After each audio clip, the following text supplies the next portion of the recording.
2011. I picked the children up from school on a Friday, and one of the children suggested that we go camping. So I said, where would you like to go? And one of them said, towards Rosemary Topping, which is the great hill behind me.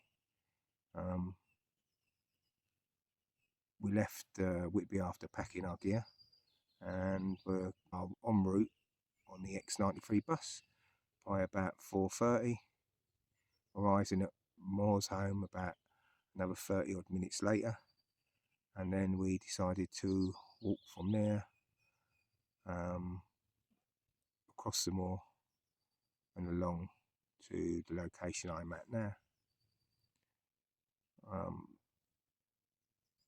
Pinchinthorpe is just over there in that direction, and Rosemary Topping is just behind me over here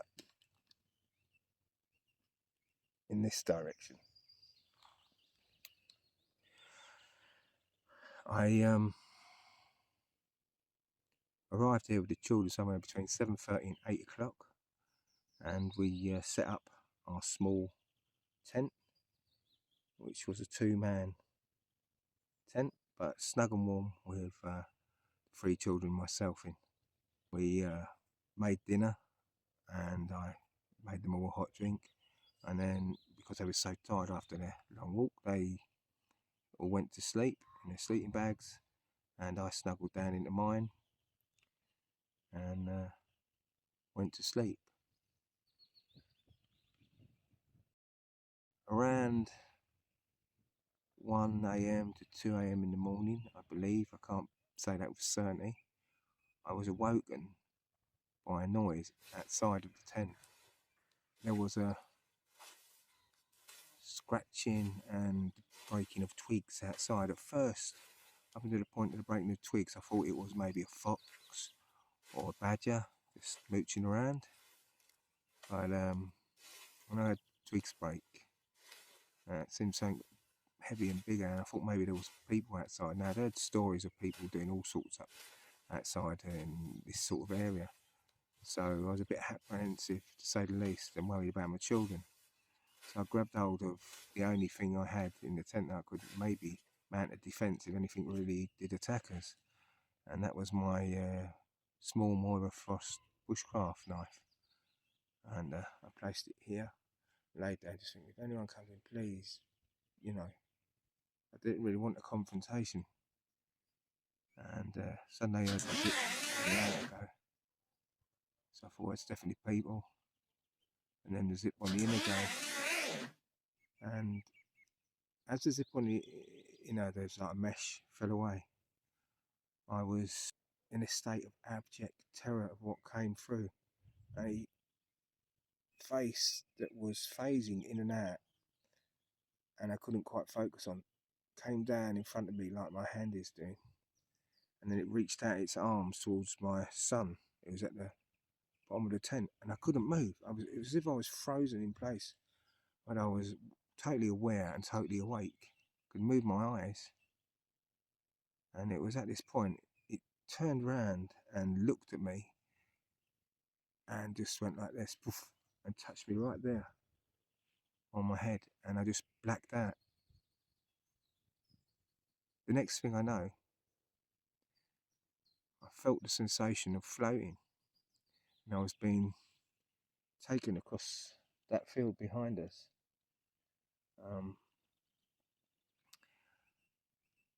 It seemed as if they were holding me by the ankles, whatever they are. You might refer to them as ETs, extraterrestrial, alien beings, extra-dimensional. The truth is, I don't know. I will say this, though, I was very, very scared. And that's an understatement of the word.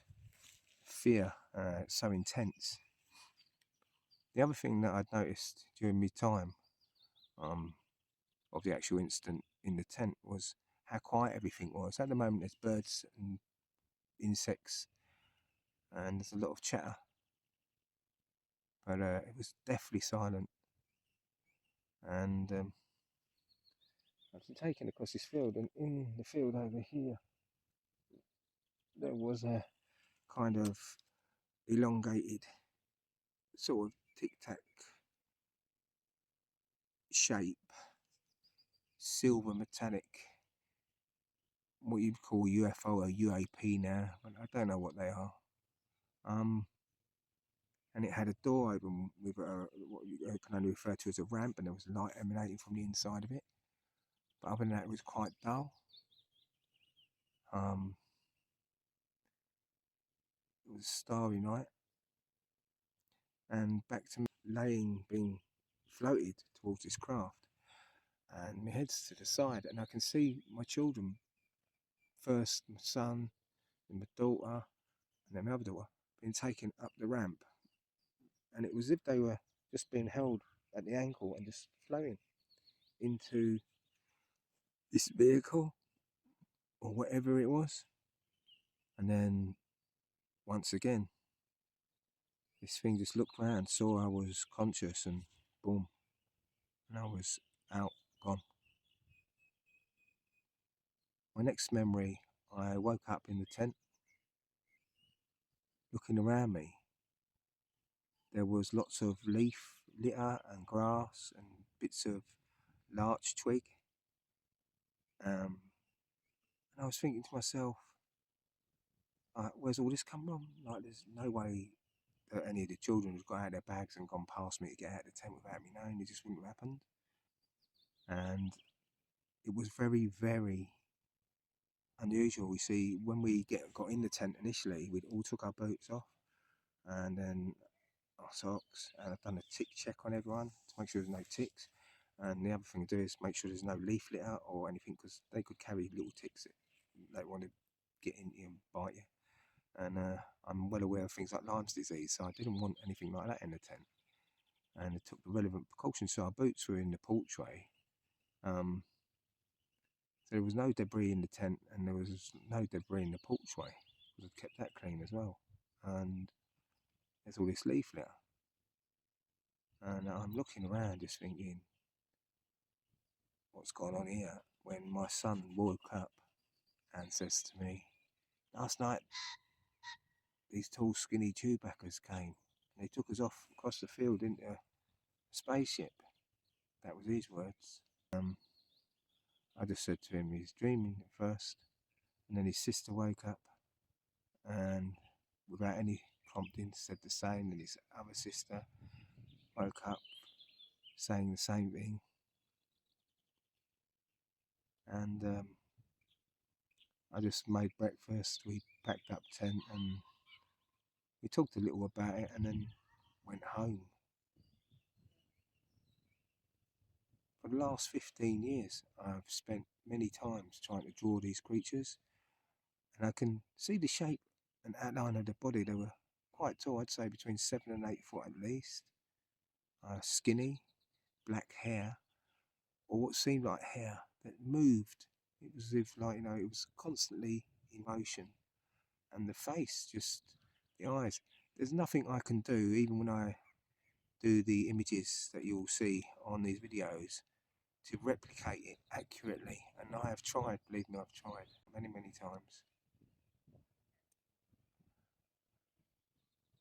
Anyway, that's the experience I had. I'm Michael Lee Pennock, and this was Evidence Pending. Don't forget to like and subscribe, and press the bell icon if you want to hear more.